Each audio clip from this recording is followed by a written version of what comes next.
Kung bago ka pa lang sa aking YouTube channel, please subscribe at i-hit ang notification bell para updated ka sa aking bagong videos.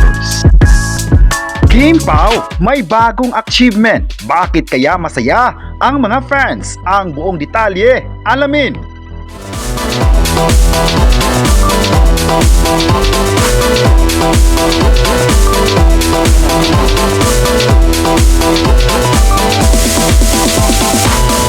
Ngayong hapon ng July 5, talagang ikakasaya ito ng mga fans ng Kim Pao. Congrats nga sa Kim Paolandia dahil umatake nga ang serye at movie ni Kim Chiu at Paolo Avellino sa isang sikat na streaming platform na Netflix. Kabilang sa Pinoy movies na mag-streaming na this month sa Netflix Philippines ang Annex U noong July 3, My Love Will Make You Disappear sa July 10, Lihim sa July 17 at Pagtatag sa documentary sa July 23. Isa talagang magandang balita ito sa mga fani na kabilang ang Kim Pao Project sa Netflix na patuloy pa ring nakikilala sa buong mundo. Maalalang noong June 18 na-announce ng ABS-CBN na bida sina Kim Chiu at Paolo Avellino sa seryeng romance suspense seryeng The Alibi. Malapit na raw itong mapapanood pero hindi pa batid kung kailan ba iyon. Kasama sa mga bumubuo ng The Alibi ang mga direktor na sina FM Rias at Juju Sagen, writer na si Danica Domingo at mula ito sa production ng Dreamscape Entertainment.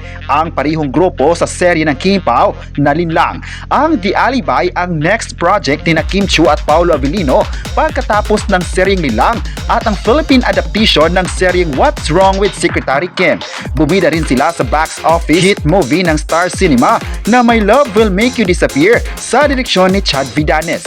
Masusubok nga ang lakas ng Kim Pao sa Netflix ngayong buwan na streaming na sa Netflix umpisa July 4. Biyernes ang seryeng Lilang at sa July 10 naman ang streaming ng pelikulang My Love Will Make You Disappear. Posible raw na mag number 1 sa top 10 movies ang My Love Will Make You Disappear habang number 1 sa top 10 TV shows ang Diset. 5 consecutive days naman na nag number 1 sa top 10 TV shows ang Squid Game mula June 18 hanggang July 2. Noong July 3 naman ang streaming ng final season ng The Sandbanks. Nakatakda sa July 15 ang streaming ng 128 at finale ng Incognito.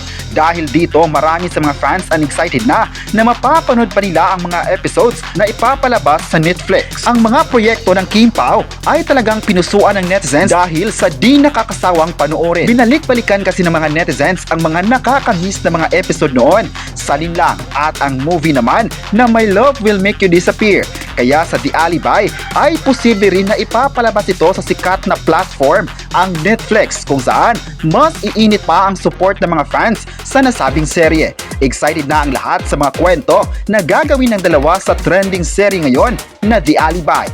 Ngayon pa lang ay nagabang na ang mga fans sa streaming schedule ng Kim Pao Project sa Netflix. Pinag-usapan sa social media ang mga kaganapan ng Kim Pao at pinasabog sa tweets sa online world.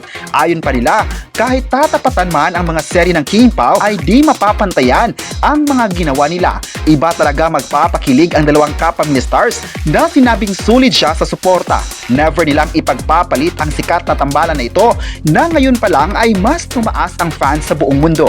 Ayon pa ng ilang netizen, hinintay talaga nila ang pagpapalabas nito sa Netflix at maging sa TV screen. Ang tinutukoy nila ay ang The Alibi. May netizen pa ang nagsabing sana magtuloy-tuloy pa ang mga pasabog ng Kim Pao sa mga fans para mas masusubaybayan ng mga tao ang mga proyekto nito. May netizen naman ang nangakong mula sa Netflix at sa TV ay loyal sila at bukal ang suporta sa Kim Pao. Sina Kim Chiu at Paolo Avellino raw ay paborito ng lahat dahil sa napakatotoo at may mataas na connection sa mga viewers. Marami namang mga magagaling na artista sa industriya, ngunit iba ang chemistry na dala ng Kim Pao sa publiko. Patunay nga riyan ay ang pagpunta nila sa Cebu para sa taping ng The Alibi, ang pangmalakasang serye ng taon sa Kapamilya Network. Kaya this is the day na nga mga kapresko dahil ang idol ng lahat na Kim Pao ay umarangkada ang showbiz career. Hindi na talaga mapipigilan ang kasikatan ng dalawa. Makikita naman ito sa ilang pahayagan na puro hot topic ang dalawa sa online streaming at social media updates. May mga balitaan din ngayon ang sentro ang Kim Pao kung saan pinag-usapan ang live updates ang life update ni Kim Chiu at Paula Avellino, pati na rin sa kanilang showbiz career.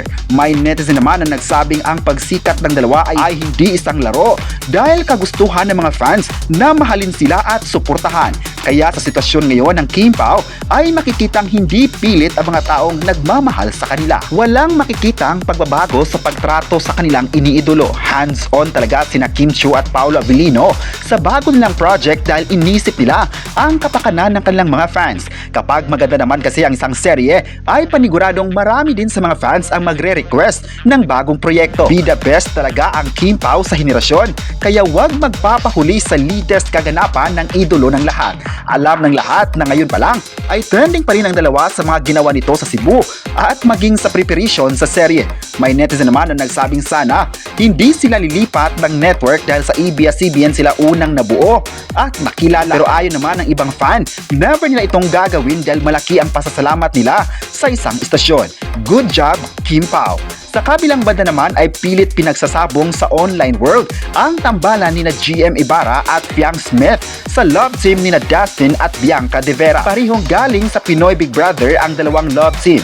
Kahit hindi raw big winner ang duo ni na Justin at Bianca sa Pinoy Big Brother Celebrity Collab Edition ay may laban daw ang love team ng mga ito sa kasikatan ng tambalang GM Fiang na mula sa Pinoy Big Brother Gen 11. Parehong active sa social media ang fandom ng dalawang love teams kaya hindi pinagkukumpara ang GM Fiang at Das Bia. Pero ang nakakaluka ay may fans na pilit pinag-aaway ang fandom ng dalawang love team. Siyempre, hindi papayag ang fans ni GM at Fiang dahil malayo-layo na raw ang nararating na kanilang idolo nila. Bukod kasi sa ginagawa nilang digital series na Ghosting ay may kanya-kanya na rin daw silang career. Fiang at GM, hindi tulad ng Dust Bia na ngayon pa lang daw gumagawa ng ingay. After kasi lumabas ng bahay ni Kuya, saka naging sunod-sunod ang TV guestings ng Dust Bia. Pero kalat din naman sa digital billboards dahil sa effort ng mga fanny. Hoping raw ang mga fans ng Dust Bia na isama raw ng Regal Entertainment Incorporated ang huli para maging love interest ng una sa napapabalitang pagbibida na aktor sa isang episode ng latest Shake, Rattle and Roll na isasali raw sa 51st Metro Manila Film Festival. Siguro nga ay mas bongga kung sabay bibida ang Dust Bia sa isang pelikula. Kung matutuloy ang pagsama nila sa Regal movie na iyon ay mas magiging bongga nga sila. Kaya ngayon pa lang ay samot-saring komento na ang mga netizens. Ayon pa nila, may kanya-kanya daw namang idolo ang bawat isang fan kaya hindi dapat ikukumpara ang kasikatan ng mga actors na ito. Pareho naman silang magaling sa larangan ng acting at patuloy na gumagawa ng pangalan sa industriya. Kayo, ano ang masabi nyo na may nakamit na achievement na naman ang Kim Pao? I-comment na kung proud ba kayo sa Kim Pao at huwag kalimutang isubscribe ang ating YouTube channel.